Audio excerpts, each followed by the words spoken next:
Et si ta douleur était ton initiation? Et si ce que tu vis n'était pas une punition, mais un rite de passage sacré? Et si ce désert que tu traverses était la porte secrète vers ta vraie destinée? On t'a fait croire que souffrir, c'était être perdu. Que quand rien ne marche, c'est que Dieu t'a oublié.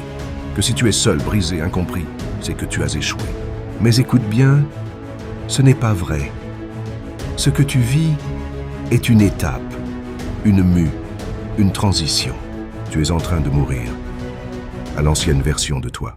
Tu es en train de naître à celui ou celle que tu deviens. Le silence que tu vis, ce n'est pas un vide, c'est un sanctuaire. C'est là que Dieu parle le plus fort. C'est là qu'il te prépare, en cachette, pour ce que les autres ne voient pas encore. Les gens pensent que ta lumière s'est éteinte, mais en réalité, elle est juste en train de se concentrer, comme une étoile avant de briller plus fort, comme une graine sous terre avant d'éclater de vie. Ma douleur n'est pas un frein, c'est ma formation.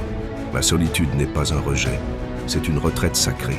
Je ne suis pas perdu, je suis en préparation. Alors lève-toi, même avec les larmes. Avance, même si tu trembles. Ce que tu vis est spirituel, invisible aujourd'hui, mais visible demain. Dieu ne t'a pas oublié, il te façonne.